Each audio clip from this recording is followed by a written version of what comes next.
വലിയവനായ ദൈവമേ, അങ്ങേക്ക് സ്തുതിയും സ്തോത്രവും പുകഴ്ചയും. പ്രിയ വായന സുഹൃത്തെ, താങ്കൾക്ക് ഇന്നത്തെ സെഷനിലേക്ക് യേശു കർത്താവിൻ്റെ നാമത്തിൽ സ്വാഗതം. ഇന്ന് ജൂൺ 26. ഒന്നാമത്തെ വായനാഭാഗം ശമൂവേൽ പ്രവാചകൻ്റെ ഒന്നാമത്തെ പുസ്തകത്തിൻ്റെ 5ഉം 6ഉം അധ്യായങ്ങൾ. ഇസ്രായേലും ഫെലിസ്തീനും തമ്മിലുള്ള യുദ്ധത്തിൻ്റെ ഫലമായി ഇസ്രായേലിലെ ദൈവത്തിൻ്റെ പെട്ടകം പിടിക്കപ്പെട്ടു. ഏലി പുരോഹിതൻ മരിച്ചു. ഫീനഹാസിൻ്റെ ഭാര്യ മരിച്ചു. ഫീനഹാസിൻ്റെ ഭാര്യ പ്രസവിച്ചു. ഇതൊക്കെ നമ്മൾ കണ്ട കാര്യങ്ങളാണ്. അപ്പോൾ ഇപ്പോൾ ഫെലിസ്തീൻ്റെ കയ്യിലാണ് ഈ പെട്ടകം. ആ പെട്ടകം അവർ അസ്തോദിൽ കൊണ്ടുപോയി. അസ്തോദിൽ അവരുടെ ദൈവത്തിൻ്റെ ക്ഷേത്രത്തിൽ, ദാഗോൻ്റെ ക്ഷേത്രത്തിൽ കൊണ്ടുവന്ന് വെച്ചു. ആ ക്ഷേത്രത്തിൻ്റെ ദാഗോൻ്റെ പ്രതിമയുടെ അരികെ പിറ്റേന്ന് രാവിലെ നോക്കുമ്പം, അസ്തോദിൽ നോക്കുമ്പോൾ ദാഗോൻ യഹോവയുടെ പെട്ടകത്തിൻ്റെ മുമ്പിൽ കവിണ്ണ് വീണ് കിടക്കുന്നത് കണ്ടു. വീണ്ടും പിടിച്ചു നിർത്തി നേരെയൊക്കെ ആക്കി വെച്ചു. പിറ്റേന്നാൾ രാവിലെ എഴുന്നേറ്റപ്പോഴും ദാഗോൻ ഇതുപോലെ കമിഴ്ന്ന് കിടക്കുന്നതും ദാഗോൻ്റെ തലയും കൈപ്പത്തിയും എല്ലാം ഉമ്മരപ്പടിമേൽ മുറിഞ്ഞു കിടക്കുന്നതും കണ്ടു. അത് അവർക്ക് വലിയ ബുദ്ധിമുട്ടായി. മാത്രമല്ല, അസ്തോദിയരുടെ മേൽ ഈ ദൈവം മൂലരോഗത്താൽ ബാധിക്കുകയും ചെയ്തു. ഇസ്രായേലിൻ്റെ ദൈവത്തിൻ്റെ പെട്ടകം നമ്മുടെ അടുക്കൽ ഇരിക്കുന്നത് കൊണ്ടാണ് ഇങ്ങനെ സംഭവിക്കുന്നവർക്ക് മനസ്സിലായി. അവരിതെന്ത് ചെയ്യണമെന്ന് ആലോചിച്ചിട്ട് അവരുടെ തന്നെ ദേശത്തെ, അവരുടെ തന്നെ രാജ്യത്തെ മറ്റൊരു ഫെലിസ്ത്യ പട്ടണമായ ഗത്തിലേക്ക് അത് കൊണ്ടുപോയി. ഗത്തിൽ ചെന്നപ്പോൾ അവിടെ ഇത് തന്നെ വിഷയം. അവിടെയും എല്ലാ മനുഷ്യർക്കും മൂലരോഗം ബാധിച്ചു തുടങ്ങി. അതുകൊണ്ട് അവർ 5 ഫെലിസ്ത്യ പട്ടണങ്ങളാണ്. അതിൽ എക്രോനിലേക്ക് അവരതിനെ കൊടുത്തയച്ചു. അപ്പോൾ എക്രോന്യർ പറഞ്ഞ്, ഞങ്ങളെയും കൂടെ കൊല്ലുവാൻ വേണ്ടിയിട്ട് നിങ്ങൾ ഈ പെട്ടകം ഞങ്ങളുടെ അടുത്ത് കൊണ്ടുവന്നാണല്ലോ എന്ന് പറഞ്ഞു. അത് അവിടെ ചെന്ന് അവിടെയും ഇത് തന്നെ അവസ്ഥ. അവർ കുറേ പേര് മരിച്ചുപോയി. ബാക്കി എല്ലാവരും മൂലരോഗത്താൽ ബാധിതരുമായി. ഇതിനിടയ്ക്ക് 7 മാസത്തോളം ഫെലിസ്ത്യരുടെ ദേശത്തായിരുന്നു പലയിടത്തായിട്ട്. ഫെലിസ്ത്യർ അവരുടെ പുരോഹിതന്മാരെയും പ്രശ്നക്കാരെയും ഒക്കെ വരുത്തി ഇതെന്താണ് ചെയ്യേണ്ടതെന്ന് അന്വേഷിച്ചു. അതിന്, നിങ്ങൾ ഇസ്രായേലിൻ്റെ ദൈവത്തിൻ്റെ പെട്ടകം വിട്ടയക്കുന്നുവെങ്കിൽ വെറുതെ അയക്കാതെ ഒരു പ്രായശ്ചിത്വം കൊടുത്തയക്കണം. അപ്പം അങ്ങനെ ഇവിടെ എലിയും ബാധിച്ചിരുന്നു എന്നാണ് നമ്മൾ വായിക്കുന്നത്. അപ്പോൾ 5 മൂലക്കരുവും 5 എലിയും ഒരു പെട്ടകത്തിലിട്ട്, അതായത് രണ്ടും സ്വർണം കൊണ്ട് 5 മൂലക്കുരു, സ്വർണം കൊണ്ടുള്ള 5 എലി. അതായത് 5 ഫെലിസ്ത്യ പട്ടണങ്ങൾക്ക് വേണ്ടിയിട്ടാണ്, 5 ഫെലിസ്ത്യ പ്രഭുക്കന്മാരെയും പട്ടണങ്ങളെ ഉദ്ദേശിച്ചിട്ടാണ് ഈ 5 എന്ന് കണക്ക് വരുന്നത്. അത് വെച്ചിട്ട് കൊടുത്തയക്കണം എന്ന് പറഞ്ഞു. അങ്ങനെ അവരതിന് കൊടുക്കാൻ വേണ്ടി തയ്യാറാകുകയാണ്.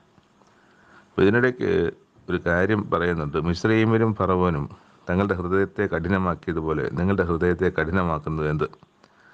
അപ്പോൾ ഈ ഒരു വിഷയം സംബന്ധിച്ച് നമുക്ക് ഇതിൻ്റെ അവസാനം ഇത് വിവരണം കഴിഞ്ഞ ശേഷം, അല്ലെങ്കിൽ ഈ സംഭവം പറഞ്ഞ ശേഷം നമുക്ക് വരാം. അപ്പോൾ അവിടുന്ന് ആരെയും ഒരു പുതിയ ഒരു കാളവണ്ടി ഉണ്ടാക്കണം. നുകം വെച്ചിട്ടില്ലാത്ത 2 പശുക്കളെ അതിൽ കെട്ടണം. എന്നിട്ട് അതിനെ ഈ പെട്ടകത്തിൽ ഒരു പാത്രത്തിനകത്ത്, ഒരു ചെപ്പിനകത്ത് ഈ എലികളെയും മൂലക്കുരുകളെയും വെച്ചയക്കണം. അത് പോകുന്നത് ബേത്ശേമെശ് വഴിയാണ് പോകുന്നതെങ്കിൽ അത് ദൈവം തന്നെയാണ് ഈ അനർത്ഥമെല്ലാം വരുത്തിയത്. അത് ബേത്ശേമെശ് വഴിയല്ല പോകുന്നതെങ്കിൽ അത് സ്വാഭാവികമായി നമുക്ക് ഉണ്ടായ പ്രശ്നങ്ങളാണ് എന്ന് നമുക്ക് കരുതാം. പക്ഷേ ദൈവം അവരുടെ വാക്ക് കേട്ടു എന്നുള്ളതാണ്. അവരുടെ വാക്ക് കേട്ടിട്ട് അവർക്ക് മനസ്സിലാകണം, ഞാൻ തന്നെയാണ് ഈ ബാധകളൊക്കെ നിങ്ങൾക്ക് വരുത്തിയതെന്ന് മനസ്സിലാക്കേണ്ടതിന് ആ വണ്ടി ബേത്ശേമെശ് വഴി തന്നെ പോയി. എന്നിട്ട് ബേത്ശേമെശിൽ ചെന്ന് വണ്ടി നിർത്തും. ഈ ബേത്ശേമെശിനെ കുറിച്ച് നമ്മൾ ഈ ദേശം വിഭജിക്കുന്ന സമയത്ത് പട്ടണങ്ങൾ, ലേവ്യർക്ക് കൊടുത്ത 48 പട്ടണങ്ങളിൽ ഒന്നാണ് ബേത്ശേമെശ്. അപ്പോൾ അതുകൊണ്ട് ഇവിടെ ലേവ്യരാണ് ഇവിടെ ഉള്ളതെന്നുള്ളത് നമുക്ക് മനസ്സിലാക്കാം. അവിടെ ഇടയ്ക്ക് ലേവ്യരുടെ ഒരു പേര് പറയുന്നുണ്ട്. ഇപ്പോൾ ലേവ്യരാണ് അവിടെ ഉണ്ടായിരുന്നതും പെട്ടകത്തെ സംബന്ധിച്ച് ലേവ്യർക്ക് വ്യവസ്ഥയുള്ളതും. ലേവ്യർ ആ വ്യവസ്ഥയല്ലാതെ അവരവിടെ ചെയ്തതെന്തെന്ന് പറഞ്ഞാൽ, അത് പെട്ടകം ബേത്ശേമെശ് പെട്ടകത്തിന് എന്ത് ചെയ്തു? അവർ യഹോവയുടെ പെട്ടകം ഇറക്കി അത് എന്താണെന്ന് ഞാൻ നോക്കട്ടെ ഒരു മിനിറ്റ്. ആ പെട്ടകം ബെത്സമേസിൻ്റെ താഴ്വരയിൽ അവിടെ വന്നിന്നു, ബെത്സമേസിൽ വന്നിന്നു. അപ്പം ഫെലിസ്ത്യ പ്രഭുക്കന്മാർ ഇതൊക്കെ കണ്ടിട്ട് അത് കണ്ട് അവർ തിരിച്ചു പോവുകയും ചെയ്തു. അവിടെയുള്ള ആളുകൾ എന്ന് പറയുന്നത് ഈ ലേവ്യർ തന്നെ ഒരു വലിയ അതിനടുത്തൊരു കല്ലുണ്ടായിരുന്നു. അവർ വണ്ടിയുടെ മരം വെട്ടിക്കയറി പശുക്കളെ യഹോവയ്ക്ക് ഹോമയാഗം കഴിച്ചു. ലേവ്യർ യഹോവയുടെ പെട്ടകവും പൊന്നുരുപിടികളുള്ള ചെല്ലവും ഇറക്കി ആ വലിയ കല്ലിന്മേൽ വെച്ചു. അപ്പോൾ ഇതാണ് അവിടെ സംഭവിക്കുന്നത്. അവിടെ ദൈവത്തിന് ഒരു വലിയ യാഗമൊക്കെ അർപ്പിക്കുന്നുണ്ട്. പക്ഷേ അവിടെ ഒരു വലിയ സംഹാരം ഈ ലേവ്യരിൽ അവിടെ എഴുതിയിരിക്കുന്ന 50,070 പേരെന്നാണ്. ഈ കണക്ക് അതാണോന്ന് അറിയത്തില്ല, അത്രയും പേരൊക്കെ സംഹരിക്കപ്പെട്ടോന്നറിയില്ല. എന്തായാലും 50,070 പേരെന്നാണ് ഇവിടെ നമ്മൾ കാണുന്നത്. അപ്പം അങ്ങനെ ഒരു വലിയ സംഹാരമുണ്ടായി. അപ്പം അതിൻ്റെ കാരണം എന്താണെന്നുള്ളത് അവിടെയൊക്കെ നമുക്ക് വായിക്കാനൊക്കുന്നില്ല. പക്ഷേ ലേവ്യരാണ് അവിടെ ഉണ്ടായിരുന്നത്. ലേവ്യർ അവിടെ ദൈവത്തിൻ്റെ പെട്ടകം സംബന്ധിച്ച് വ്യവസ്ഥയുള്ളപ്പോൾ ലേവ്യർ തന്നെ ആ വ്യവസ്ഥ എന്തെങ്കിലും തെറ്റിച്ചിരിക്കാൻ സാധ്യതയുണ്ട്.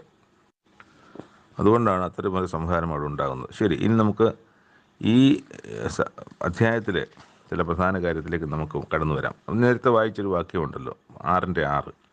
മിസ്രയീമിലും ഫറവോനും തങ്ങളുടെ ഹൃദയത്തെ കഠിനമാക്കിയതുപോലെ നിങ്ങളുടെ ഹൃദയത്തെ കഠിനമാക്കുന്നത് എന്തിന്? അവരുടെ ഇടയിൽ അത്ഭുതം പ്രവർത്തിച്ച ശേഷമല്ലയോ അവർ അവരെ വിട്ടയച്ചത്, അവർ പോവുകയും ചെയ്തത്. ഇതാണ് അവർക്ക് ഉള്ള ബോധ്യം. അതാണ്. അപ്പോൾ ഈ മിസ്രയീമിൽ 400 വർഷം മുമ്പ് നടന്നൊരു കാര്യമാണ് ഈ 10 ബാധയും ബാധയുടെ അവസാനം ഉള്ള സംഹാരവും അവർക്ക് വന്ന രോഗങ്ങളും അവർക്ക് വന്ന ബാധകളും ഒക്കെ ഇവർക്ക് അറിയാവുന്നതാണ്. അപ്പോൾ ഒരു സംഹാരം കടിഞ്ഞൂലുകളെല്ലാം കൊണ്ടുവന്ന വിവരമൊക്കെ സർവ്വദേശങ്ങൾക്കും അറിയാം. മിസ്രയീമർക്കറിയാം. ഇത് മിസ്രയീമിലല്ല, ഫെലിസ്ത്യർക്കറിയാം, എത്രയോ ദൂരമുള്ള ഫെലിസ്ത്യർക്ക്. അപ്പോൾ അന്ന് ഈ സംഭവം ദേശം പറഞ്ഞു കേട്ട് ഒക്കെ ഒരുപാട് ദേശങ്ങളിൽ ഒരുപാട് രാജ്യങ്ങളിൽ ഈ സംഭവം അറിയാം. അപ്പോൾ ഫെലിസ്ത്യർക്ക് നന്നായിട്ടറിയാം ഈ ദൈവത്തെ സംബന്ധിച്ച്. അതുകൊണ്ട് തന്നെയാണ് തങ്ങൾക്ക് ഇത് ബുദ്ധിമുട്ടാകും എന്ന് തന്നെയാണ് അവർ മനസ്സിലാക്കുന്നത്. കാരണം മിസ്രയീമിലെ ഫറവോൻ്റെ അടുക്കലൊക്കെ ഈ ദൈവം ചെയ്തതിനെക്കുറിച്ച് നല്ല ബോധ്യത്തിലാണ് ഇവർ സംസാരിക്കുന്നത്. അപ്പോൾ ഈ അറിവ് അവർക്കുണ്ട്. ഈ ദൈവം ആരാണെന്ന് അവർക്കറിയാം. യഹോവയുടെ പെട്ടകം പാളയത്തിൽ വരുമ്പോൾ തന്നെ അവർ പറയുന്നത് യഹോവയുടെ പെട്ടകം അവിടെ വന്നതിനെ സംബന്ധിച്ച് അവർക്ക് വലിയ ആകുലതയുണ്ടായിരുന്നു. പക്ഷേ അവർ പറയുന്നുണ്ട് പുരുഷത്വം കാണിപ്പിൻ എന്ന് പറഞ്ഞിട്ടാണ് അവർ പുറപ്പെട്ട് അത് ചെയ്യുന്നത്, പിടിക്കുന്നതും. അത് മറ്റൊരു ഭാഗം. അവർക്കതിനെ സംബന്ധിച്ച് ഭയമില്ലാത്തൊരവസ്ഥ. പക്ഷേ ഇന്ന് അവർക്കതിൻ്റെ ബോധ്യം വരികയാണ്. ഇവിടെ തെറ്റ് ചെയ്തൊരു ജനമാണ് ഇസ്രായേൽ. അപ്പം എന്നിട്ടും അന്ന് അവിടുന്ന് വിടുവിച്ചു കൊണ്ടുവന്ന് ദൈവത്തിനൊരു മാറ്റവുമില്ല എന്നുള്ളത് നമ്മൾ മനസ്സിലാക്കണം. ഈ ജനത്തെ ശിക്ഷ കൊടുക്കുകയും അടി കൊടുക്കുകയും തല്ലുകയും കൊല്ലുകയും ഒക്കെ ചെയ്യുമ്പോഴും ഈ ജനത്തെ പൂർണ്ണമായി ദൈവം കൈവിടുന്നില്ല എന്നുള്ളത് നമ്മൾ ഇതിനകത്ത് മനസ്സിലാക്കാൻ രണ്ട് കാര്യങ്ങളാണ്. അപ്പോൾ ദൈവത്തിൻ്റെ സ്വഭാവം മാറിയിട്ടില്ല. ദൈവത്തിന് അന്നും ഇന്നും ഒരേ സ്വഭാവമാണ്. ഇസ്രായേലിനുള്ള സമീപനവും ഒന്ന് തന്നെയാണ്. ഇതാണ് നമ്മളിതിനകത്ത് ഹൈലൈറ്റ് ചെയ്ത് കാണേണ്ട ഒരു കാര്യം. നമ്മൾ ഈ പുസ്തകം വായിക്കുമ്പോഴെപ്പോഴും ദൈവത്തെ കൂടുതലായി മനസ്സിലാക്കുകയാണല്ലോ ചെയ്യുന്നത്. അപ്പോൾ ദൈവത്തെ മനസ്സിലാക്കാനുള്ള ഉപാധി തന്നെയാണ് ഈ വായന. ദൈവത്തെ നമ്മൾ കൂടുതലായി മനസ്സിലാക്കുകയും ആ ദൈവത്തെ നമ്മുടെ ഹൃദയത്തിൽ നന്നായി സ്ഥാനം കൊടുക്കുകയും ആ ദൈവത്തെ പിൻപറ്റി ദൈവത്തെ ആശ്രയിച്ച് ദൈവം നമ്മുടെ ജീവിതത്തിൽ നായകനായി മുന്നിൽ പോകുന്ന, അങ്ങനെ നമ്മുടെ ജീവിതം സമാധാനവും സന്തോഷവും ലക്ഷ്യത്തിൽ എത്തുന്നതുമൊക്കെ ആണ് ഈ വായനയുടെ ഗുണമെന്ന് പറയുന്നത്. അപ്പോൾ വായന ആ തരത്തിലുള്ള ഒരു വായനയായിരിക്കണം. അതിനുള്ള ശ്രമമാണ് നമ്മൾ ഓരോരുത്തരും നടത്തേണ്ടത്. രണ്ടാമത്തെ വായനാ ഭാഗം യെശയ്യാപ്രവാചകൻ്റെ പുസ്തകം 51-ാം അധ്യായം. നമ്മൾ കഴിഞ്ഞ പുസ്തകത്തിൽ കണ്ട അതേ ദൈവത്തെ തന്നെ നമ്മളിവിടെയും കാണുകയാണ്, മാറ്റമില്ലാത്ത ദൈവത്തെ. ഈ ദൈവം ഈ യെശയ്യാപ്രവാചകനിലൂടെ ഇവിടെ സംസാരിക്കുന്നത് ഇതേ ജനത്തോട് തന്നെയാണ്. അവിടെ 1-ാമത്തെ വാക്യം, നീതിയെ പിന്തുടരുന്നവരും യഹോവയെ അന്വേഷിക്കുന്നവരുമായുള്ളവരെ. അങ്ങനെ നീതിയെ പിന്തുടരുന്നവരും യഹോവ അന്വേഷിക്കുന്ന എല്ലാവരോടും കൂടി അല്ല ഈ അധ്യായം പറഞ്ഞിരിക്കുന്നത് അത് ഇസ്രായേലിനെ സംബന്ധിച്ച് മാത്രമാണ്. നിങ്ങളെ വെട്ടിയെടുത്ത പാറയിലേക്കും നിങ്ങളെ കുഴിച്ചെടുത്ത ഖനിഗർഭത്തിലേക്കും തിരിഞ്ഞു നോക്കുവിൻ. അതിനെ സംബന്ധിച്ച് പറയുന്നത് നിങ്ങളുടെ പിതാവായ അബ്രഹാമിനെങ്കിലേക്കും നിങ്ങളെ പ്രസവിച്ച സാറായിങ്കിലേക്കും തിരിച്ചു നോക്കുവിൻ. അപ്പം നിങ്ങളെ വെട്ടിയെടുത്ത പാറയും നിങ്ങളെ കുഴിച്ചെടുത്ത ഖനിഗർഭവും എന്ന് പറയുന്നത് അബ്രഹാമിനെയും സാറയെയും കുറിച്ച് പറഞ്ഞിരിക്കുന്നതാണെന്ന് ആ 2-ാമത്തെ വാക്യത്തിൽ മനസ്സിലാവും. ഞാൻ അവനെ ഏകനായിട്ട് വിളിച്ച് അവനെ അനുഗ്രഹിച്ചു, വർദ്ധിപ്പിച്ചിരിക്കുന്നു. അപ്പോൾ അന്ന് വിളിക്കുമ്പം അബ്രഹാം മാത്രമേ ഉള്ളൂ എന്നുള്ളത് അന്നത്തെ സത്യവും കാഴ്ചയുമായ കാര്യമാണ്. പക്ഷേ ആ അബ്രഹാം ആയിത്തീരും എന്നുള്ളത് ദൈവത്തിൻ്റെ കണ്ണിൽ നല്ല കൃത്യമായ കാഴ്ചയാണ്. ആ അബ്രഹാമാണ് ഇന്ന് ഇസ്രായേലായി വളർന്നിട്ടുള്ളത്. അപ്പം അബ്രഹാമിന് വേറെ മക്കളുണ്ടായിരുന്നു. ഇസ്ഹാക്കിൻ്റെ മകൻ ഏശാവ് ഉണ്ടായിരുന്നു. അതുപോലെ വേറെ കെതൂറ ഒക്കെ പ്രസവിച്ച മക്കൾ വേറെ ഉണ്ടായിരുന്നു. അവരിലൊന്നും അത് അങ്ങനെ ആയില്ല. അതിങ്ങനെ തുടർന്ന് അബ്രഹാം, ഇസ്ഹാക്ക്, യാക്കോബിന് 13 മക്കൾ. അതിൽ 12 ആൺമക്കളിൽ നിന്ന് ഉണ്ടായതാണ്. അപ്പം ഏശാവ് മാറിപ്പോയതുപോലെ യാക്കോബിൽ നിന്ന് ഒരു മകനോ മാറിപ്പോയില്ല. അവരെല്ലാവരും എന്ന് പറയും പോലെ തന്നെ യാക്കോബ് തന്നെ ആയിരുന്നു ആ ജനം എന്നു. അങ്ങനെ ഒരു വലിയ സഹസ്രമാവുകയും ലക്ഷോപലക്ഷം ജനങ്ങൾ ജനിക്കുകയും ചെയ്ത ഒരു വ്യക്തിയിൽ നിന്നാണ്, ആ അബ്രഹാമിൽ നിന്നാണ് ഇത്രയും ജനം ആയിട്ടുള്ളത്. യഹോവ എന്നിട്ട് എൻ്റെ ജനമേ എൻ്റെ വാക്ക് കേൾപ്പിൻ, എൻ്റെ ജാതിയെ എനിക്ക് ചെവി തരുവിൻ. ഉപദേശം എങ്കിൽ നിന്ന് പുറപ്പെടും. ഞാൻ എൻ്റെ ന്യായത്തെ വംശങ്ങൾക്ക് പ്രകാശമായി സ്ഥാപിക്കും. എൻ്റെ നീതി സമീപമായിരിക്കുന്നു, എൻ്റെ രക്ഷ പുറപ്പെട്ടു വന്നിരിക്കുന്നു. എൻ്റെ ഭുജങ്ങൾ വംശങ്ങൾക്ക് ന്യായം വിധിക്കും. ദ്വീപുകൾ എനിക്കായി കാത്തിരിക്കുന്നു, എൻ്റെ ഭുജത്തിൽ അവർ ആശ്രയിക്കുന്നു. അപ്പോൾ ഇത് ഒരു ചെറിയ ഒന്നോ രണ്ടോ വാക്യമാണെങ്കിലും ആദ്യം എൻ്റെ ജനത്തെ സംബന്ധിച്ച് പറഞ്ഞിട്ട് ദ്വീപുകൾ എനിക്കായി കാത്തിരിക്കും എന്നാണ്. അപ്പം അത് ലോകം മുഴുവൻ തനിക്കായി കാത്തിരിക്കുകയും അല്ലെങ്കിൽ ജാതികൾ എനിക്കായി കാത്തിരിക്കുകയും ചെയ്യുന്ന ഒരു കാര്യത്തിലാണ് ഇത് തോന്നുന്നു അവസാനിക്കുന്നത്. എന്നിട്ട് വീണ്ടും അവരോട് തന്നെ സംസാരിക്കുകയാണ്. നിങ്ങൾ ഭൂമിയിലേക്ക് നോക്കുക, താഴേക്ക് നോക്കുക, എന്നാൽ എൻ്റെ രക്ഷ എന്നേക്കും ഇരിക്കും. എൻ്റെ നീതിക്ക് നീക്കം വരികയില്ല. നീതി അറിയുന്നവരും ഹൃദയത്തിൽ എൻ്റെ ന്യായപ്രമാണമുള്ള ജനവുമായുള്ളവർ എൻ്റെ വാക്ക് കേൾപ്പിൻ. നിങ്ങൾ മനുഷ്യരുടെ നിന്നയെ ഭയപ്പെടരുത്, അവരുടെ ദൂഷണങ്ങളെ പേടിക്കും വരുത്. മനുഷ്യരാൽ പല നിന്നയും അതെല്ലാം ഇവരുടെ തെറ്റുകളിലൂടെ സംഭവിക്കുന്നതാണ്. ഇവർ തെറ്റ് വരുമ്പോൾ ദൈവം കൊടുക്കുന്ന ഒരു ശിക്ഷയാണ്. മറ്റ് ദേശങ്ങളിലെ രാജ്യത്തിലെ രാജാക്കന്മാരെയും ജനത്തെയും പടയാളികളെയൊക്കെ അവിടെ അയക്കപ്പെടുകയും അവരിവിടെയുള്ളവരെ പീഡിപ്പിക്കുകയും കൊല്ലുകയും വലിയ സ്ത്രീകളെ ഉപദ്രവിക്കുകയും അതുപോലെ അവരുടെ സംഗതികൾ കൊള്ളയിട്ടുകൊണ്ട് പോവുകയും ഇവർ പ്രവാസത്തിലേക്ക് പോകേണ്ടി വരികയും ഒക്കെ ചെയ്യുന്ന സംഭവങ്ങൾ നടന്നിട്ടുണ്ട്. അത് ദൈവം വരുത്തിയിട്ടുമുണ്ട്. പക്ഷേ ആ ദൈവത്തോട് തന്നെ പറയുകയാണ്, നിങ്ങൾ മനുഷ്യരുടെ നിന്നയെ ഭയപ്പെടരുത്, അവരുടെ ദൂഷണങ്ങളെ പേടിക്കുകയും വരുത്. പുഴു അവരെ വസ്ത്രത്തെ പോലെ അരിച്ചു കളയും, കൃമി അവരെ കമ്പിളിയെപ്പോലെ തിന്നുകളയും. എന്നാൽ എൻ്റെ നീതി ശാശ്വതമായും എൻ്റെ രക്ഷ തലമുറയായിരിക്കും. അപ്പോൾ ഇത് ദൈവത്തിൻ്റെ സ്വഭാവം ഇവിടെ നമ്മൾ കാണുകയാണ്. ഈ ശിക്ഷ വരുത്തുന്നത് ദൈവം തന്നെയാണ്. ആ ദൈവം തന്നെയാണ് പറയുന്നത്, നിങ്ങൾ ഈ മനുഷ്യരെയൊന്നും ഭയക്കണ്ട, ഇതൊരു താൽക്കാലികമായ സംഗതിയാണ്, അവർ തന്നെ നശിച്ചു പോകും. അപ്പോൾ ഇവിടെ അവർ ചെയ്യേണ്ട ഒരു കാര്യമുണ്ട്. യഹോവയുടെ ഭുജമേ ഉണരുക, ശക്തി തിരിച്ചു കൊള്ളുക, പൂർവ്വകാലത്തും പണ്ടത്തെ തലമുറകളിൽ എന്ന പോലെ ഉണരുക. അപ്പോൾ അവർ മടങ്ങി വരുവിനെ കുറിച്ചാണ് അവരോട് പറയുന്നത്. ഇതൊക്കെ ആ തരത്തിൽ അവർക്ക് മനസ്സിലാവുന്നുണ്ടോ എന്നുള്ളത് അറിയില്ല. പക്ഷെ ദൈവം ഇത് യെശയ്യാപ്രവാചകൻ ഇത് പറഞ്ഞിട്ട് യെശയ്യാപ്രവാചകൻ ചിലപ്പോൾ വിശദീകരിച്ചു കൊടുക്കുന്നുണ്ടാവും. എന്താണ് ഈ പറയുന്നതെന്നുള്ളത് ഉണ്ടാകാം, അറിയില്ല. അപ്പോൾ അങ്ങനെയാണ് ജനത്തിന് മനസ്സിലാവുള്ളൂ. ഇത് പറയുന്ന ചുരുക്കമായിട്ടും അല്ലെങ്കിൽ വളരെ അരിച്ചു ഉറക്കി ഒക്കെയാണ് ഇത് വാക്യമായിട്ട് പുസ്തകത്തിൽ വരിക. അതിൻ്റെ വിശദാംശങ്ങളും വിശദീകരണങ്ങളും ഒക്കെ ചിലപ്പോൾ യെശയ്യാപ്രവാചകൻ തന്നെ ജനത്തോട് സംസാരിക്കുന്നുണ്ടാകാം. അപ്പോൾ അങ്ങനെ ജനത്തിന് മനസ്സിലാകണമല്ലോ എന്താണ് പറയണമെന്നുള്ളത്. അങ്ങനെ അവരോട് ഇടപെടുന്ന ദൈവം അവർ പറയുകയാണ്, നിങ്ങൾക്ക് വരുന്ന കഷ്ടങ്ങളെ സംബന്ധിച്ച് നിങ്ങൾ തൽക്കാലം വരുന്ന കഷ്ടങ്ങളാണ്, ഇത് ശാശ്വതമായ കഷ്ടങ്ങളല്ല. ശാശ്വതമായിട്ടുള്ളത് എന്താണ്? ശാശ്വതമായിട്ടുള്ളത് അവർ നശിച്ചു പോകുമെന്നുള്ളതാണ് ശാശ്വതം. മറ്റൊരു ശാശ്വതമായിട്ടുള്ളത് എന്താണ്? ഇസ്രായേൽ എന്ന് നിലനിൽക്കും എന്നുള്ളതാണ് മറ്റൊരു ശാശ്വതം. എന്നിട്ട് അതിന് താഴോട്ട് യഹോവയുടെ വിമുക്തന്മാർ, അപ്പം അങ്ങനെ വിടുവിക്കപ്പെടുന്നവർ, പ്രവാസത്തിൽ നിന്നും അടിമത്തത്തിൽ നിന്നും ഒക്കെയും മറ്റ് ജനത്തിൻ്റെ, മനുഷ്യൻ്റെ, രാജാക്കന്മാരുടെ, രാജ്യത്തിൻ്റെ കയ്യിൽ നിന്ന് വിടുവിക്കപ്പെടുന്നവർ ഉല്ലാസഘോഷത്തോടെ സിയോനിലേക്ക് മടങ്ങി വരും. ഇത് നമുക്കൊക്കെ ഈ നിത്യജീവനുമായിട്ട് ബന്ധപ്പെട്ടും ദൈവരാജ്യമായിട്ട് ബന്ധപ്പെട്ടും ഒക്കെ നമുക്കിത് കാണാം. പക്ഷേ കാണണമെങ്കിൽ ആ ജീവിതം ഈ നമ്മളെ ജീവിച്ചിരിക്കുന്ന ജീവകാലത്ത് നമ്മൾ സംഭവിക്കണം. നമ്മൾ പ്രവൃത്തികളിലും മനസ്സിലും ഹൃദയത്തിലും ചിന്തയിലും ഒക്കെ അത് ഉണ്ടാകണം. ഈ ജീവിച്ചിരിക്കുന്ന കാലമേ ഉള്ളൂ. അത് 80 ആണോ 90 ആണോ 100 ആണോ 60 ആണോ 70 ആണോ എന്നൊന്നും നമുക്ക് ഓരോരുത്തർക്കും അറിയില്ല. നമുക്ക് ഓരോരുത്തർക്കും അറിയുന്നത് ആയുസ്സുണ്ട്, കുറച്ച് നാളിലൂടെ പോവും എന്നുള്ളത് മാത്രമാണ്. അത് എത്ര നാളിൽ പോവും എന്ന് മരിക്കുമെന്ന് നമുക്കറിയില്ല. അപ്പോൾ ഈ ഒരു ആയുസ്സിൽ മാത്രമാണ് നമുക്ക് ഈ പ്രവർത്തിക്കാനുള്ള സമയം. അപ്പോൾ അതവിടെ ചെയ്താൽ ഈ പറയുന്ന പോലെ നിത്യജീവനും ദൈവരാജ്യമൊക്കെ പ്രാപിക്കും. സിയോനിലേക്ക് മടങ്ങി വരും,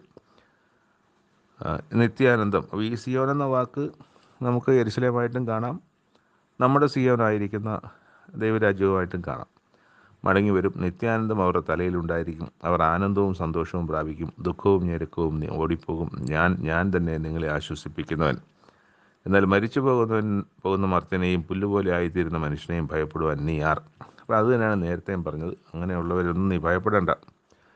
ഞാൻ നിനക്ക് രക്ഷകനായി ദൈവമായിട്ടുണ്ട്. ഞാൻ നിങ്ങളെ വിടുവിച്ച് മടക്കി കൊണ്ടുവരും. നിങ്ങൾ ആഘോഷിക്കും, സന്തോഷിക്കും, ആനന്ദം നിങ്ങൾക്കുണ്ടാകും. ഇതൊക്കെയാണ് ദൈവം അവരോട് പറയുന്നത്. നിന്റെ ദൈവമായ യഹോവ ഞാനാകുന്നു, സൈന്യങ്ങളുടെ യഹോവ എന്നാകുന്നു എൻ്റെ നാമം. ഞാൻ ആകാശത്തെ ഉറപ്പിച്ച് ഭൂമിക്ക് അടിസ്ഥാനമിടുകയും സിയോനോട് നീ എൻ്റെ ജനമെന്ന് പറയുകയും ചെയ്യേണ്ടതിന് ഞാൻ എൻ്റെ വചനങ്ങളെ നിൻ്റെ വായിലാക്കി എൻ്റെ കൈയുടെ നിഴലിൽ നിന്നെ മറിച്ചിരിക്കുന്നു. യഹോവയുടെ കയ്യിൽ നിന്ന് അവൻ്റെ ക്രോധത്തിൻ്റെ പാനപാത്രം കുടിച്ചിട്ടുള്ള യെരുശലേമേ, ഉണരുക, ഉണരുക, എഴുന്നേറ്റ് നിൽക്കുക. നീ പരിഭ്രമത്തിൻ്റെ പാനപാത്രം ഇവിടെ കുടിച്ച് വറ്റിച്ച് കളഞ്ഞിരിക്കുന്നു. അപ്പം ഇസ്രായേൽ അല്ലെങ്കിൽ യഹൂദ അല്ലെങ്കിൽ യെരുശലേം ജനം അനുഭവിച്ച കഷ്ടങ്ങളെ സംബന്ധിച്ച്, അല്ലെങ്കിൽ ഇനി വരാനിരിക്കുന്ന കഷ്ടത്തെ സംബന്ധിച്ച്, ഇത് ശരിക്കും വരാനിരിക്കുന്ന കഷ്ടത്തെ സംബന്ധിച്ചാണ്. അത് എല്ലാം ചെന്നെത്തുന്നത് കൽദയർ ഇവരെ പിടിച്ചുകൊണ്ട് പോകുന്ന 70 വർഷത്തെ സംവത്സരത്തെ പ്രവാസത്തിലേക്കാണ് ഇതെല്ലാം എത്തുന്നത്. ഇതെല്ലാം അതിലേക്കാണ് ചെന്ന് ചേരുന്നത്. ഇതൊക്കെയും അവർക്ക് ബോധ്യപ്പെടുത്തുന്നുണ്ടാകാം. പക്ഷേ അതിൽ നിൽക്കുന്നില്ല എന്നുള്ളതാണ് നമ്മൾ പിന്നീട് പല രാജാക്കന്മാരുടെയും കാലത്ത്, രാജാക്കന്മാരായാലും ജനമായാലും അവരുടെ പ്രവൃത്തികൾ കൊണ്ട് നമ്മൾ കാണുന്നതും അവർക്ക് വരുന്ന മഹാകഷ്ടത്തെ നമ്മൾ വായിച്ച് മനസ്സിലാക്കുന്നതും. അപ്പോഴും നമ്മൾ ശ്രദ്ധിക്കേണ്ടത്, ദൈവത്തിന് ഒരു മാറ്റവുമില്ല. ദൈവം അബ്രഹാമിനോട്, ഇസ്ഹാക്കിനോട്, യാക്കോബിനും ചെയ്ത ഉടമ്പടിക്ക് മാറ്റമില്ല. ഇസ്രായേൽ ജനത്തെ തൻ്റെ സ്വന്തം ജനം എന്ന് ദൈവം പറഞ്ഞത് അത് ഇന്നും മാറ്റമില്ലാതെ തുടരുകയും ചെയ്യുന്നു. മൂന്നാമത്തെ വായനാഭാഗം വെളിപ്പാട് പുസ്തകം 12-13 അധ്യായങ്ങൾ. നമുക്കൊരിക്കലും ചിന്തിച്ച് കൃത്യമാക്കാൻ കഴിയാത്ത വ്യത്യസ്തമായ അടയാളങ്ങൾ, കാഴ്ചകൾ, ഭീകരത ഒക്കെയും ഉള്ള അധ്യായങ്ങളാണിത്. 12-ാം അധ്യായത്തിൽ ആദ്യം കാണുന്ന 2 അടയാളങ്ങളാണ്. അത് സ്വർഗത്തിൽ ഒരു അടയാളം കണ്ടു എന്നാണ്. സൂര്യനെ അഴിഞ്ഞൊരു സ്ത്രീ, അവൾ ഗർഭിണിയായി നോവ് കിട്ടി വേദനപ്പെട്ട് നിലവിളിച്ചു. മറ്റൊരടയാളം, തലയിൽ 7 രാജമുടിയും തീ നിറവുമുള്ളൊരു മഹാസർപ്പം, അതിൻ്റെ വാല് ആകാശത്തിലെ നക്ഷത്രങ്ങൾ 3-1 വലിച്ചു കൂട്ടി ഭൂമിയിലേക്ക് എറിഞ്ഞു കളയുന്നു. പ്രസവിപ്പാരായ സ്ത്രീ പ്രസവിച്ച ഉടനെ കുട്ടിയെ തിന്നുകളവാൻ മഹാസർപ്പം അവളുടെ മുമ്പിൽ നിന്നു. ഇതൊക്കെ കാഴ്ചകൾ. അപ്പോൾ കുട്ടിയെ ദൈവം അതിൻ്റെ അടുക്കലേക്ക് എടുക്കപ്പെട്ടു. സ്ത്രീയെ മരുഭൂമിയിലേക്ക് 1260 ദിവസം പോറ്റേണ്ടതിന് ദൈവം ഒടുക്കിയ സ്ഥലത്തേക്കും അവളെ മാറ്റി, അല്ലെങ്കിൽ അവൾക്കുണ്ട്. പിന്നെ ഈ മൃഗവും സ്വർഗത്തിലെ മിഖായേൽ ദൂതനും ദൂതന്മാരും ദൈവദൂതന്മാരുമായിട്ട് അതുപോലെ തന്നെ വലിയൊരു യുദ്ധമുണ്ടായി. ആ യുദ്ധത്തിൽ മഹാസർപ്പം ജയിച്ചില്ല. സർപ്പത്തെ ഭൂമിയിലേക്ക് തള്ളിക്കളഞ്ഞു, അല്ലെങ്കിൽ താഴ്ത്തിക്കളഞ്ഞു എന്നാണ് നമ്മൾ കാണുന്നത്. അവിടെ വേറൊരു കാര്യം എഴുതിയിട്ടുണ്ട്. ഭൂതലത്തെ മുഴുവൻ തെറ്റിച്ച് കളയുന്ന പിശാചും സാത്താനും എന്ന മഹാസർപ്പമായ പഴയ പാമ്പിനെ ഭൂമിയിലേക്ക് തള്ളിക്കളഞ്ഞു. അപ്പോൾ അവിടെ വായിക്കുന്ന ഈ ഇപ്പോൾ വായിച്ച ഈ ഭാഗം ലോകത്ത് പല ചിന്തകളും ഒക്കെ ഉള്ളൊരു ഭാഗമാണ്. ഭൂതലത്തെ മുഴുവൻ തെറ്റിച്ച് കളയുന്ന പിശാചും സാത്താനും എന്ന മഹാസർപ്പമായ പഴയ പാമ്പ് എന്നൊക്കെ പറയുന്നത്. അപ്പം അത് സർപ്പമാണോ പിശാചാണോ സാത്താനാണോ എന്തൊക്കെയാണെങ്കിലും അത് ഭൂമിയിലേക്ക് തള്ളിക്കളഞ്ഞു പറഞ്ഞാൽ മുമ്പ് ഭൂമിയിലല്ലായിരുന്നോ? ഭൂമിയിലായിരുന്നില്ലേ? അത് ഔവയൊക്കെ ഭൂമിയിലായിരുന്നല്ലോ, യേശുക്രിസ്തുവും ഭൂമിയിലായിരുന്നല്ലോ. അപ്പോൾ ഇതൊക്കെ സംഭവിച്ചത് ഭൂമിയിൽ തന്നെയാണ്. പിന്നെ എന്തിനാണ് ഭൂമിയിലേക്ക് തള്ളിക്കളഞ്ഞത്? അതൊക്കെ അതിൻ്റേതായ ആശയങ്ങൾ വേറെ ഉണ്ടാകാം. എന്തായാലും ഇത് ആരായാലും പാമ്പായാലും ശരി തന്നെ, സാത്താനായാലും ശരി തന്നെ, പിശാചായാലും ശരി തന്നെ, നമ്മൾ യേശുക്രിസ്തുവിലും അതുപോലെ തന്നെ ആദമിലും പിന്നെ യാക്കോബിൻ്റെ ലേഖനത്തിലും പത്രോസിൻ്റെ ലേഖനത്തിലൊക്കെ കാണുന്ന വായിക്കുമ്പോൾ മനുഷ്യൻ്റെ ഉള്ളിലെ മോഹത്താലാണ് പാപം ജനിക്കുന്നതെന്നാണ് നമ്മൾ കാണുന്നത്. അവിടെ ഒന്നും പുറത്തുനിന്നൊരു ആളും വന്ന് അവരോട് പാപം ചെയ്യാൻ പ്രേരിപ്പിക്കുന്നതായിട്ട് നമ്മൾ കാണുന്നില്ല. പക്ഷേ യേശുക്രിസ്തുവിൻ്റെ സംഗതി വരുമ്പോൾ അവിടെ ഒരു വ്യക്തി അദ്ദേഹത്തോട് സംസാരിക്കുന്നതായിട്ട് നമുക്ക് കാണാം. അതുപോലെ ആദമിനോടും ഔവയോട് സംസാരിക്കുന്നിടത്തും ഒരു വ്യക്തി പാമ്പ് ആദമിനോട് സംസാരിക്കുന്നത് നമുക്ക് കാണാം, അല്ലെങ്കിൽ ഔവയോട് സംസാരിക്കുന്നത് നമുക്ക് കാണാം. പക്ഷെ നമ്മൾക്കൊന്ന് ചിന്തിക്കാം, നമ്മളോട് ഏത് പാമ്പാണ്, ഏത് വ്യക്തിയാണ് നമ്മളോട് സംസാരിക്കുന്നത്? നീ ഈ പാപം ചെയ്യ്, നീ ഈ പാപം ചെയ്യ്, നീ ഈ പാപം ചെയ്യുന്നു. നമ്മുടെ ഉള്ളിലുള്ളതല്ലേ നമ്മളോട് സംസാരിക്കുന്നത്? അതുതന്നെയല്ലേ യാക്കോബും പത്രോസും എഴുതിയിരിക്കുന്നത്? കൺമോഹം, ജഡമോഹം, ജീവനത്തിൻ്റെ പ്രതാപം. ഈ 3 മോഹങ്ങളാണ് നമ്മളെ പാപം ചെയ്യാൻ പ്രേരിപ്പിക്കുന്നതെന്നല്ലേ? അവിടെ ആദാമിൻ്റെ ജീവിതത്തിൽ നോക്കിയാലും അവിടെയും സംഭവിച്ചതല്ലേ? യേശുക്രിസ്തുവിൽ നോക്കിയാലും ഈ 3 മോഹങ്ങളാൽ പരീക്ഷിക്കപ്പെട്ടു നമ്മൾ കാണുന്നില്ലേ? ബൈബിളിൻ്റെ എഴുത്തുകളിൽ അങ്ങനെയുള്ള എഴുത്തുകളൊക്കെ കാണാം. പക്ഷേ അതിൻ്റെ കേന്ദ്ര ആശയത്തിലേക്ക് നമ്മൾ നോക്കുമ്പോൾ 3 പരീക്ഷകളാണ് ആദമിനുണ്ടായത്. അതേ 3 പരീക്ഷകളാണ് യേശുക്രിസ്തുവിനുണ്ടായത്. ശേഷം എല്ലാ മനുഷ്യർക്കും നമ്മൾ സ്വയം പരിശോധിക്കൂ, നമുക്കും ഈ 3 പരീക്ഷകൾ തന്നെയാണുള്ളത്. അപ്പം മോഹം ഗർഭം ധരിച്ച് പാപത്തെ പിറന്നു എന്നാണ്. പാപം മുഴുത്തിട്ട് അത് മരണത്തെ പിറന്നു എന്നാണ്. അപ്പോൾ മോഹമാണ് നമ്മളുടെ വില്ലൻ, അല്ലെങ്കിൽ നമ്മളെ തെറ്റിക്കുന്നത് എന്നുള്ള കാര്യം ഇനി പിശാചായാലും ശരി തന്നെ, സാത്താനായാലും ശരി തന്നെ, പാമ്പായാലും ശരി തന്നെ, അത് പഴയതായാലും പുതിയതായാലും എല്ലാം അതെന്തായാലും അതവിടെ നിൽക്കട്ടെ. പക്ഷേ നമ്മുടെ അനുഭവത്തിലും നമ്മൾ ഈ കാണുന്ന വാക്യഭാഗങ്ങളിൽ വെച്ചൊരു വേറെ ആരുമല്ല, നമ്മുടെ ഉള്ളിലെ മോഹം തന്നെയാണ് നമുക്കെതിരായി നിൽക്കുന്ന പാമ്പായാലും സാത്താനായാലും പിശാചായാലും ഒക്കെ. അത് സത്യമായ കാര്യമാണ്. ബാക്കി കാര്യങ്ങളെ സംബന്ധിച്ച് ഞാൻ ചർച്ച ചെയ്യുന്നില്ല, അത് അതങ്ങനെ നിൽക്കട്ടെ എന്നാണ്. അപ്പം ഇവിടെ അങ്ങനെ ഒരു പാമ്പിനെ, ഇവിടെ നമ്മൾ വായിക്കുന്ന പാമ്പിനെ ഭൂമിയിലേക്ക് തള്ളിക്കളഞ്ഞു. എന്നിട്ട് ഇതെല്ലാം ഒന്ന് പറയുന്ന ഒന്നിനെയാണല്ലോ, തെറ്റിച്ച് കളയുന്ന പിശാചും സാത്താനും എന്ന മഹാസർപ്പം എന്ന പഴയ പാമ്പ്. പിശാച്, സാത്താന്, മഹാസർപ്പം എന്ന പഴയ പാമ്പ്. അപ്പോൾ ഇതെല്ലാമാണ്. അപ്പോൾ ഈ പിശാച് എന്ന് പറയുന്നതും സാത്താൻ എന്ന് പറയുന്നതും മഹാസർപ്പവും എന്നതും ഇപ്പം ഇവിടെ കണ്ട മഹാസർപ്പവും ആ പഴയ പാമ്പും ഇതെല്ലാം ഒന്ന് തന്നെയാണെന്നുള്ളതിനൊരു തെളിവാണ് പിശാച് തനിക്ക് അല്പകാലമേ ഉള്ളൂ എന്ന് പറഞ്ഞ് മഹാക്രോധത്തോടെ നിങ്ങളുടെ അടുക്കൽ ഇറങ്ങി വന്നിരിക്കുന്നു നമ്മൾ വായിക്കുന്നത്. തന്നെ ഭൂമിയിലേക്ക് തള്ളിക്കളഞ്ഞു എന്ന് മഹാസർപ്പം കണ്ട് ആൺകുട്ടിയെ പ്രസവിച്ച സ്ത്രീയെ ഉപദ്രവിച്ചു തുടങ്ങി. അപ്പോൾ സ്ത്രീക്ക് മരുഭൂമിയിൽ തൻ്റെ സ്ഥലത്തേക്ക് പോകേണ്ടതിന് കഴുകിൻ്റെ ചിറക് ലഭിച്ചു. അവളെ അവിടെ നേരത്തെ നമ്മൾ വായിച്ചല്ലോ, 1 കാലവും 2 കാലവും അരക്കാലവും പോറ്റി സംരക്ഷിച്ചു. പിന്നെ നമ്മൾ കാണുന്നത് ദൈവകൽപ്പന പ്രമാണിക്കുന്നവരും യേശുവിൻ്റെ സാക്ഷ്യമുള്ളവരുമായി അവളുടെ സന്തതിയിൽ ശേഷിപ്പുള്ളവരോട് യുദ്ധം ചെയ്യുവാൻ പുറപ്പെട്ടു. അപ്പോൾ ഇവിടെ നമ്മൾ പിശാച് തനിക്ക് അല്പകാലമേ ഉള്ളൂ എന്ന് പറയുന്നതൊക്കെ ഒരു 1000 ആണ്ടിൻ്റെ കണക്കിനോട് നമുക്ക് വേണമെങ്കിൽ ചേർത്ത് വയ്ക്കാം. മനുഷ്യനെല്ലാവരും ദൈവത്തെ അന്വേഷിക്കുന്ന, തങ്ങളുടെ മോഹങ്ങളെയൊക്കെ ദൈവം അവരുടെ ഉള്ളിൽ നിന്ന് ആ മോഹമൊക്കെ നീക്കി എല്ലാവരും, സർവ്വ മനുഷ്യരും എല്ലാ ജാതിയിലും എല്ലാ ദേശത്തിലും എല്ലാ രാജ്യത്തിലുമുള്ള സകല മനുഷ്യരും ദൈവത്തെ അന്വേഷിക്കുന്ന ഒരു കാലം. അപ്പോൾ ആ കാലം കഴിഞ്ഞ് വീണ്ടും അവരെ പഴയ പോലെ സ്വതന്ത്രമാക്കി വിടുന്നൊരു കാലത്തിലേക്ക് വരും.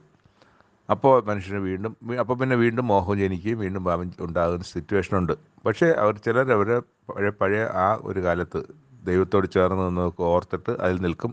പലരും പഴയ പോലെ തന്നെ പാപം ചെയ്യലിലേക്ക് മടങ്ങിപ്പോകും. അവർക്ക് ഈ ദൈവദൂതന്മാരുടെ ഒരു മനസ്സായിരിക്കും ആ കാലഘട്ടത്തിൽ അവർക്ക് പാപം ചെയ്യാനൊക്കാത്തത്. പക്ഷേ അവരെ സ്വതന്ത്രമാക്കുമ്പോൾ വീണ്ടും അവർക്ക് പാപം ചെയ്യാനുള്ള ഉണ്ടാവും. ചിലർ ശരിയായി കൃത്യമായി നിൽക്കുകയും മറ്റു പലരും വീണു പോവുകയും പാപത്തിലേക്ക് എത്തപ്പെടുകയൊക്കെ ചെയ്യും.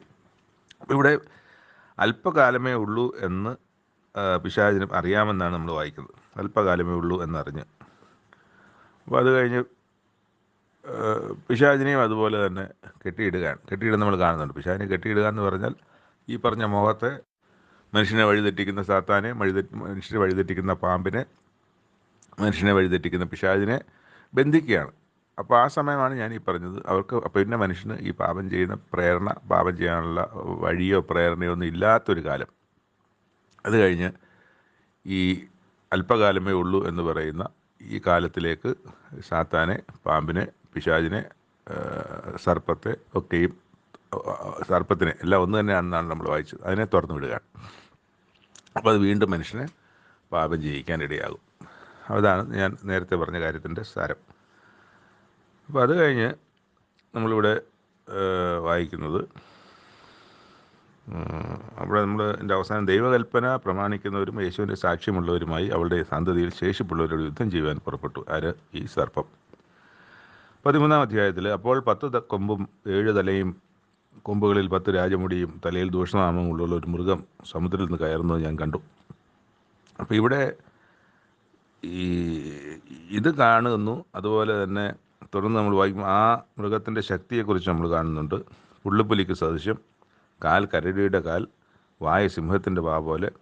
അപ്പോൾ ഇതൊക്കെ ഒരു മൃഗം പുള്ളിപ്പുലിയും കരടിയും സിംഹവും ഒക്കെ ചേർന്നൊരു മൃഗത്തിൻ്റെ ശക്തി എന്തുമാത്രമായിരിക്കും ഊഹിക്കണം. അപ്പം അങ്ങനെ ഒരു മൃഗം കയറി വരികയാണ്. ആ മൃഗത്തിന് മഹാസർപ്പം തൻ്റെ ശക്തിയും സിംഹാസനവും വലിയ അധികാരവും കൊടുത്തു. അപ്പോൾ ഈ സർപ്പം എന്താണ് ചെയ്യുന്നത്? മനുഷ്യനെ വഴിതെറ്റിക്കുന്ന പണിയാണ് സർപ്പം ചെയ്യുന്നത്.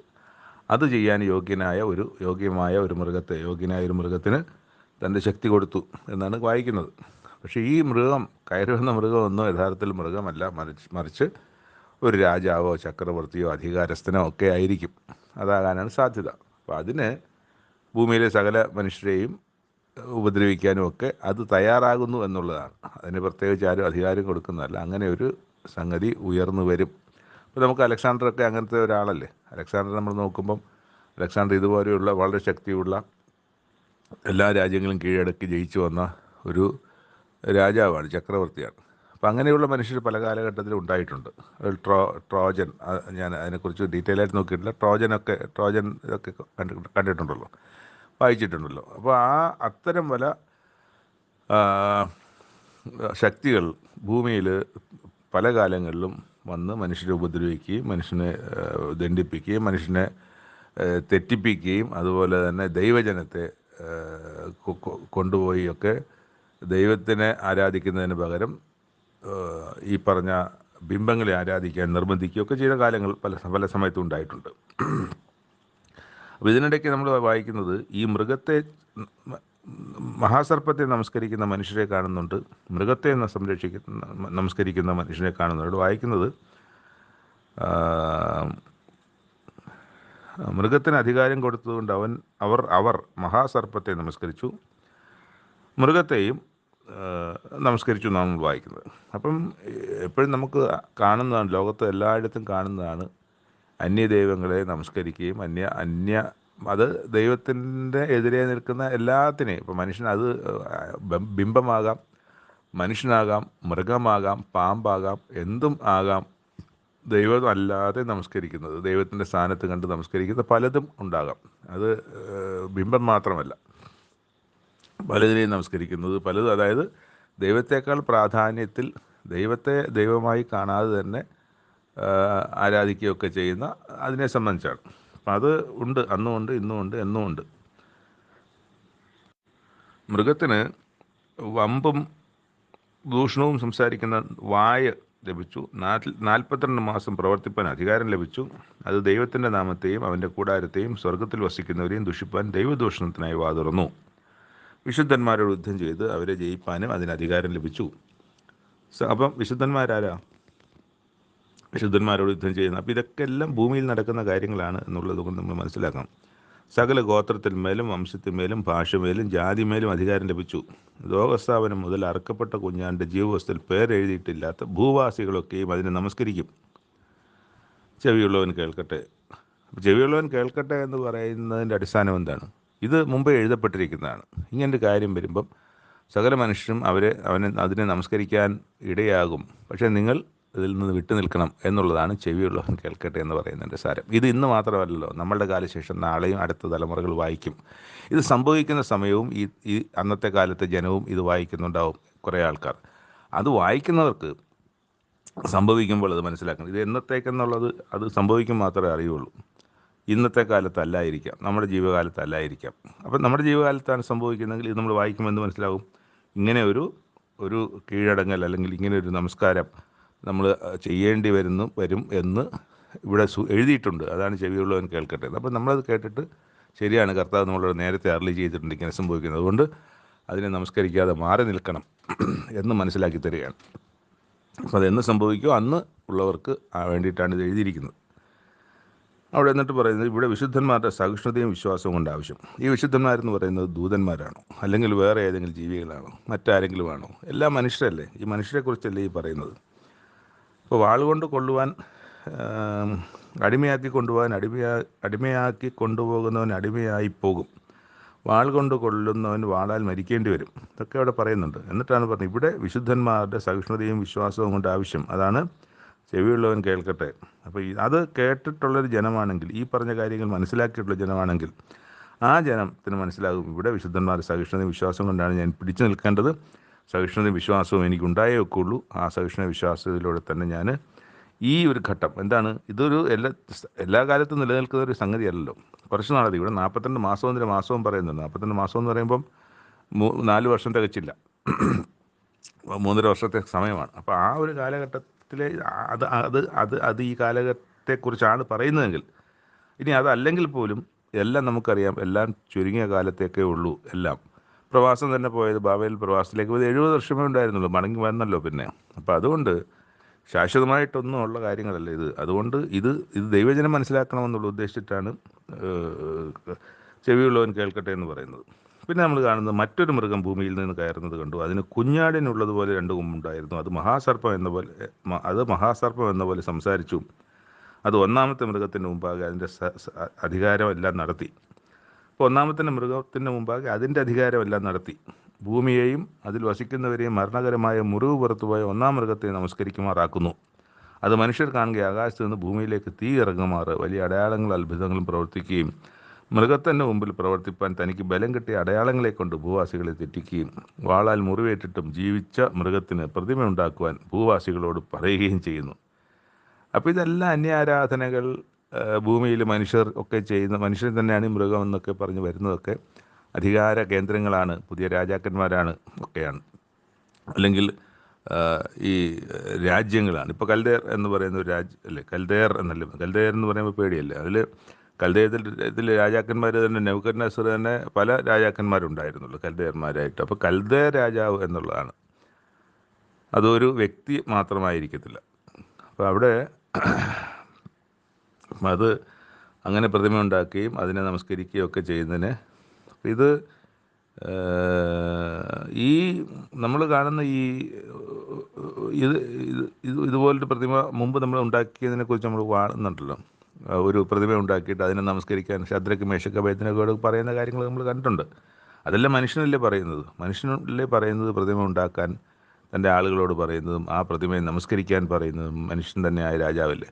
ആരോടാണ് പറയുന്നത്? മനുഷ്യരോട് തന്നെയല്ലേ ഇതെല്ലാം പറയും. അപ്പോൾ ഇതെല്ലാം മനുഷ്യർ ആണ് എന്നുള്ള കാര്യം നമ്മൾ ഒന്നാമത് മനസ്സിലാക്കണം. അവിടെ ഒരു മൃഗവും കയറി വരുന്നില്ല, പക്ഷേ കാഴ്ചയൊക്കെ മൃഗമായിട്ടാണ് നമുക്ക് അത് ദൈവം അങ്ങനെ തന്നെയാണ് കാണിച്ചിരിക്കുന്നത്. അപ്പോൾ അങ്ങനെ തന്നെ നമുക്ക് കാണാനൊക്കെ ഉള്ളൂ. ഇതൊക്കെ നമ്മുടെ ചിന്തയാണ്, ഇത് യഥാർത്ഥത്തിൽ മൃഗമാണോ എന്നൊക്കെ ഉള്ളത്. അപ്പോൾ യഥാർത്ഥത്തിൽ എന്താണെന്നുള്ളത് അത് സംഭവിക്കുന്ന സമയത്തൊക്കെ അതാത് കാലഘട്ടങ്ങളിൽ അത് മനസ്സിലാവും. ഇതിൽ ചില കാര്യങ്ങളൊക്കെ സംഭവിച്ചിട്ടുണ്ടാകണം. ഈ പറഞ്ഞ മൃഗങ്ങളിൽ പലതും ഈ ഭൂമിയിൽ വന്നിട്ടുണ്ടാകാം. പിന്നെ നമ്മൾ കാണിക്കുന്നത്, മൃഗത്തിൻ്റെ പ്രതിമയെ നമസ്കരിക്കാത്തവരെയൊക്കെയും കൊല്ലിക്കേണ്ടതിനും മൃഗത്തിൻ്റെ പ്രതിമയ്ക്ക് ആത്മാവിനെ കൊടുപ്പാൻ അതിന് ബലം ലഭിച്ചു. അപ്പോൾ അതാരാണ്? ദൈവജനമാണ് അതിനെ നമസ്കരിക്കാത്തത്. അതാരാണ്? അത് മനുഷ്യരുമാണ്. അപ്പോൾ ആരാണ് കൊല്ലാൻ വന്നത്? പാമ്പാണോ? സാത്താനാണോ, പിശാചാണോ, മഹാസർപ്പമാണോ? മനുഷ്യൻ തന്നെയാണ് കൊല്ലാനും കൊല്ലിക്കാനും വരുന്നതും. എന്നിട്ട് അത് ചെറിയവരും വലിയവരും, സമ്പന്നന്മാരും ദരിദ്രന്മാരും സ്വതന്ത്രന്മാരും ദാസന്മാരുമായ എല്ലാവർക്കും വലം കൈമേലോ നെറ്റിമേലോ മുദ്ര കിട്ടുമാറും മൃഗത്തിൻ്റെ പേരോ പേരിൻ്റെ സംഖ്യയോ ആയ മുദ്രയുള്ളവനല്ലാതെ വാങ്ങുകയോ വിൽക്കുകയോ ചെയ്യുവാൻ വഹിയാത്തെയും ആക്കുന്നു. ഇവിടെ ജ്ഞാനം കൊണ്ട് ആവശ്യം. ഇവിടെ ജ്ഞാനം കൊണ്ട് ആവശ്യം എന്ന് പറയുമ്പോൾ ഈ ജ്ഞാനം കൊണ്ട് അതിനെ ഗ്രഹിക്കാൻ പറ്റുമെന്നാണ് ഇവിടെ പറയുന്നത്. ബുദ്ധിയുള്ളവൻ മൃഗത്തിൻ്റെ സംഖ്യ ഗണിക്കട്ടെ, അതൊരു മനുഷ്യൻ്റെ സംഖ്യ എത്ര? അതിൻ്റെ സംഖ്യ 666. അപ്പോൾ ഇവിടെ ഗ്രഹിക്കാൻ പറ്റുന്ന തരത്തിലാണ് ഇവിടെ ഈ കാര്യം എഴുതിയിരിക്കുന്നത്. ഇവിടെ ജ്ഞാനം കൊണ്ട് ആവശ്യമെന്ന്. അല്ലാതെ ദൈവം ഇപ്പോഴും നമ്മൾ ഈ കാണുന്ന സംഗതികളുണ്ടല്ലോ, അത് ആരംഭിച്ചിട്ടുണ്ടല്ലോ. ഡിജിറ്റലൈസ് ആയില്ലേ മിക്കവാറും എല്ലാം. പണത്തിൻ്റെ കാര്യങ്ങളായാലും പേയ്മെൻ്റ് ആയാലും എല്ലാം ഡിജിറ്റലൈസ് ആയി. ഇതിപ്പോൾ നമ്മൾ മൊബൈൽ വെച്ചിട്ടാണ് സ്കാൻ കോഡ് വെച്ചിട്ടൊക്കെ ഇത് ചെയ്യുന്നത്. ഇനി അതിൻ്റെ ആവശ്യം വരുന്നില്ല. നമ്മുടെ ശരീരത്തിൽ തന്നെ ഡിജിറ്റലൈസ് മുദ്ര ഉണ്ടാക്കി തുടങ്ങിയിട്ടുണ്ട് പല രാജ്യങ്ങളിലും. അപ്പം അങ്ങനെ ഒരു സംഖ്യയാണല്ലോ, ഡിജിറ്റൽ ആണല്ലോ സംഖ്യ. ആ സംഖ്യയുടെ മുദ്ര, സംഖ്യയുള്ള മുദ്ര, ഡിജിറ്റലൈസ്ഡ് ആയിട്ടുള്ള മുദ്ര, അത് എന്താ എഴുതിയിരിക്കുന്നത്? വലത് കൈമേലോ എല്ലാവർക്കും, വലം കൈമേലോ നെറ്റിയിലോ. ഇപ്പോൾ വലം കൈയിലും നെറ്റിയിലും ഒക്കെ മുദ്ര വെച്ച് ചിപ്പ് വെച്ചിട്ട് നടന്നാൽ മതി. അപ്പോൾ അത് വെച്ചിട്ട് ഇങ്ങനെ നോക്കുക, അത് അങ്ങോട്ട് കാണിക്കുക, അപ്പോഴത്തേക്ക് പേയ്മെൻറ്റും കാര്യങ്ങളൊക്കെ നടക്കും. ഇത് ഇങ്ങനെ കേൾക്കുന്നുണ്ട്. ഇത് ഇങ്ങനെ തന്നെയാണോ എന്ന് എനിക്കറിയില്ല. ഇങ്ങനെ ഒരു കാര്യവും കേൾക്കുന്നുണ്ട്. ഈ പറഞ്ഞ ശരീരത്തിന്മേൽ ഈ പറഞ്ഞ ചിപ്പ് വെച്ചിട്ട് അത് മൊബൈൽ ഫോണിൻ്റെ സ്കാനിൻ്റെ ജോലികളൊക്കെ ചെയ്യുന്നതിനെക്കുറിച്ചൊക്കെ പല രാജ്യങ്ങളായിട്ടുണ്ടെന്നും കേൾക്കുന്നുണ്ട്. അപ്പോൾ അതായിരിക്കാം ഇതിനെ സംബന്ധിച്ചുള്ളത്. അപ്പം ഈ ഒരു സംഖ്യയെ സംബന്ധിച്ചവിടെ പറയുന്നുണ്ട്. അത് അതിനെക്കുറിച്ച് പല ആശയങ്ങളും ലോകത്ത് നിലനിൽക്കുന്നുമുണ്ട്. കൃത്യമായിട്ട് എന്തായാലും എനിക്കറിയാത്തത് കൊണ്ട് ഞാൻ അതിനെ സംബന്ധിച്ച് പറയുന്നില്ല. അത് ദൈവം അതിൻ്റെ സമയത്തെ കാര്യങ്ങളെ വിജയിക്കട്ടെ. ഒന്ന് പറഞ്ഞ് തെറ്റിപ്പോകാൻ ഞാൻ ആഗ്രഹിക്കുന്നില്ല. എല്ലാം അറിയാമെന്ന് നമ്മൾ ചിന്തിക്കാനും എല്ലാം അറിയുന്ന ആളെന്ന് പ്രകടിപ്പിക്കാനും ഒന്നും പാടില്ലല്ലോ. കാരണം ദൈവത്തെക്കാളും വലിയവരല്ല നമ്മളാരും. ഇത് മനസ്സിലാകാത്ത കാര്യങ്ങൾ മനസ്സിലായിട്ടില്ല. അതങ്ങനെ തന്നെയാണ് അതിനെ സംബന്ധിച്ച് പറയാനുള്ളത്. അപ്പം എന്നാൽ കേൾക്കുന്നുണ്ട് പലതും, പല ആശയങ്ങൾ ഈ പുസ്തകത്തിലെ സംബന്ധിച്ച്, പല കാര്യങ്ങളെ സംബന്ധിച്ച് അങ്ങനെയാണെന്ന് ഇങ്ങനെയാണെന്ന് കേൾക്കുന്നുണ്ട്. പക്ഷേ അത് ഇന്നതാണെന്ന് ഒരു പക്ഷത്ത് നിന്നുകൊണ്ട് അതങ്ങനെയാണെന്ന് പറയാൻ നമുക്ക് കഴിയത്തില്ല. ദൈവം ക്രിസ്തു ഉപമകളാലുമൊക്കെയും കാര്യങ്ങളെ വെളിപ്പെടുത്തി തന്നതുപോലെ വ്യക്തമായൊരു വെളിപ്പെടുത്തൽ ഈ പുസ്തകത്തിൻ്റെ അവതരണത്തിലില്ല. അത് കാഴ്ചകളായി തന്നെ നിൽക്കുകയാണ് ഇപ്പോഴും. അത് വെളിവായി വരുന്ന കാലത്ത് നമ്മളവിടെ ഉണ്ടെങ്കിൽ നമുക്കത് ഗ്രഹിക്കാൻ കഴിയും എന്ന് വിശ്വസിച്ചുകൊണ്ട് ഈ 2 വായനാഭാഗങ്ങളിവിടെ അവസാനിക്കുന്നു, അധ്യായങ്ങളിവിടെ അവസാനിക്കുന്നു. അതുപോലെ തന്നെ 3 വായനാഭാഗങ്ങളും ഇവിടെ അവസാനിക്കുകയാണ്. ദൈവത്തിൽ തന്നെ തുടർന്ന് ആശ്രയിച്ച് നമുക്ക് മുന്നോട്ട് പോകാൻ ഞാൻ ആദ്യം പറഞ്ഞു, നമുക്ക് ഒരുമിച്ച് ഈ വെളിപാട് പുസ്തകം പരിശോധിക്കാമെന്ന് നമ്മൾ ആദ്യമേ തന്നെ പറഞ്ഞാണ് നമ്മൾ തുടങ്ങുന്നത്. അങ്ങനെ തന്നെ നമുക്ക് മുമ്പോട്ട് പോകാം. വരും ദിവസങ്ങളിൽ ദൈവം നമ്മളെ സഹായിക്കട്ടെ. കേട്ടിരുന്ന താങ്കൾക്ക് ഒരിക്കൽ കൂടി വന്ദനം. ദൈവനാമം മഹത്വപ്പെടുമാറാകട്ടെ. നന്ദി.